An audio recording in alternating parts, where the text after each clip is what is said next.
So what do you do when you're wanting to retire, you're 60 years old and you have no savings? Hello everybody, welcome back to the channel. Today we're going to dive into a topic that gets people stressed out, and probably for good reasons, because retirement is difficult to navigate, especially the older you get. If you have no savings, here's the plan for you. Let's dive into it. So if you're 60, 65, even 70, you have no savings, then you're not alone. Many people face this challenge, that the older they get, they don't have savings, maybe because of life circumstances. They got divorced, they had a medical expense. There are a lot of things that happen in life. As Mike Tyson says, we all have a plan until we get kicked in the face. And we all have plans to save, and sometimes it just doesn't happen. Sometimes we lose money in investments. We have to take a step back. And that happens. There are a lot of people in that situation. But the good news is that you can change course and you can make significant changes. So there are a few things you need to do just to get started. Number one is assess your situation. The reality is, if you have no savings, if you are trying to retire, you don't have very much money, you don't have a lot saved, you don't have any money to retire, then first assess your situation. This is the hardest part, is to face the fact that you don't have enough money to retire.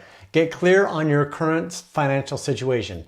Take out a piece of paper and list out your assets, list out how many debts you have, what your monthly expenses are, and know where you are. Take assessment of where you are. And then the next step is to create a budget. If you haven't already done this, now's a great time to get strict with your spending. Every dollar counts. Use a tool like a budgeting app or a spreadsheet, or maybe even a pen and paper. And every month write out where your money is going to go. Assign where that money is going to go before you earn it. And track your money. One thing that had really helped me getting out of debt is I logged into my bank account every day. So I tracked where my money was going. I knew what was coming in. I knew exactly what was going out. And I could more easily keep an eye on it and cut expenses where I needed to. And which leads me to number three, is reduce your expenses. Cut down on eating out, on vacations. Cut down your subscriptions or cut them out. Maybe downsize your home. Move to a lower cost area. Every area you can take to reduce your spending will increase the amount of money you have available to invest and save for retirement. And the second benefit of that is then, after you've reduced your expenses, you need less. You need less money to live on now and also in retirement, so you don't have to save as much for retirement later. Number three, next part is let's talk about income strategies. So if you're still working, consider extending your career. Not only does this give you more time to save, but it also means you have fewer years you need to withdraw money from. And if you're going to extend your career, you're going to work longer, maybe even much longer, make sure you find a career that you really like. Consider changing jobs, maybe just changing companies, to make sure that you are doing something you like that you can continue to do for years and years, because you might need to work for more years if you don't have any money saved for retirement. If you're not working, consider looking for a part-time job or a side hustle. And even if you already have a job, look for a part-time job, a weekend job, something like freelancing or something in your field where you can leverage the skills that you already have in your full-time job, or leverage the things that you might do as a hobby and turn those into a side income.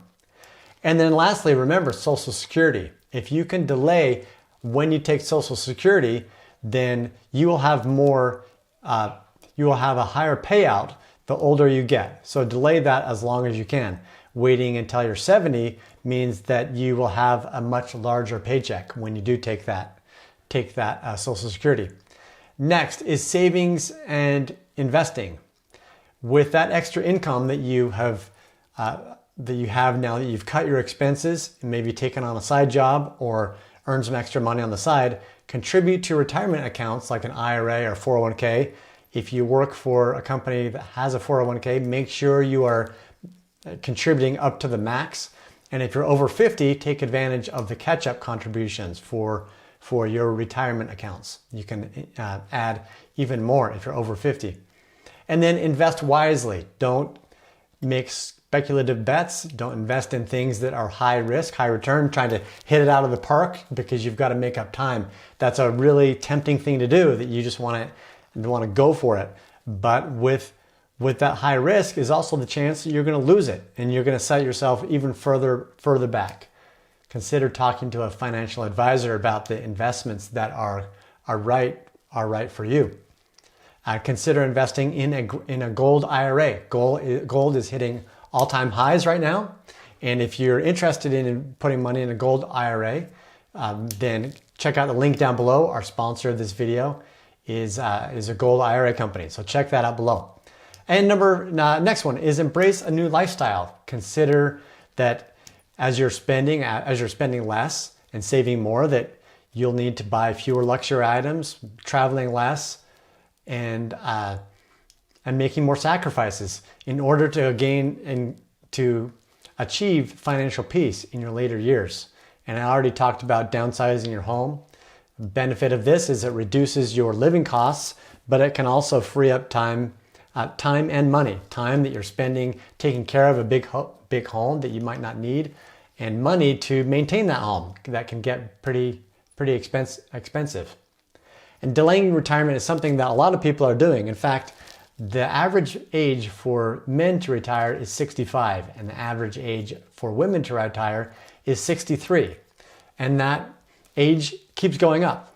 And it wasn't always like this, and more and more Americans are working past 65 now. In fact, the number of people that are working past 65 has doubled in the last 35 years. And some people fear they may never be able to retire. Some people actually don't want to retire. Consider taking a partial retirement where you're cutting down your hours and just doing something part-time that maybe you like more, that you don't have to be out there working for the rest of your life. You can do something you enjoy part-time or even full-time for the rest of your life. Retirement isn't the end-all be-all. I talk to a lot of people that actually have retired and don't like it. So they've gone back to work. A record number of Americans have actually gone back to work after they've retired because they just didn't like it. All finances aside, they missed doing something that they were engaged in. They liked the people they work with. And next, let's talk about relocating. I did a whole video on the advantages of relocating somewhere less expensive. In the US, it is getting more and more expensive to live. In major cities, the average cost of living is $6,000 a month or more. So if you live in one of those major cities or an expensive state like New York or California, consider moving to a lower cost state. That might be Arkansas, Alabama, Mississippi, or West Virginia, or some of the less expensive states in the country. And I know moving isn't easy. It takes a lot to uproot yourself and maybe your family and make new friends and have a whole different routine. But there are cities around the country where you can live on much less, on $2,000 or $3,000 a month. And if you want to go more extreme, you can move to countries where you can live off $1,000 or $2,000 a month. And I'm talking about nice countries. I did a whole video on this topic. I'll link it below if you're interested in moving and retiring on less. I made a video on places to retire on $100,000, which is tough, but it can be done, or retiring on $500,000, which is a lot more doable. And I'll link those videos down below. Then the last thing is, no matter when you're retiring or where you're retiring, make sure you have a support network. This is the number one thing that people miss when they are retiring, is they forget that a large part of our lives, our working lives, involves a social factor where we're around people and we're talking and we're engaging and we're having meetings. So seek support, and right now, while you're still planning for your retirement, build out a support network of family and friends and communities, offline and online, and start sharing your journey and ideas and motivations, because that network will come in handy when you are ready to retire. So I made a video about how to make money in retirement. If you're interested in making money while you're retiring, so you don't have to fully retire, but you can still bring in some income, then check that video out here on the screen or below. And if this gave you some ideas, then I'd love to hear your comments below, and give this video a like as well, and we'll see you next time.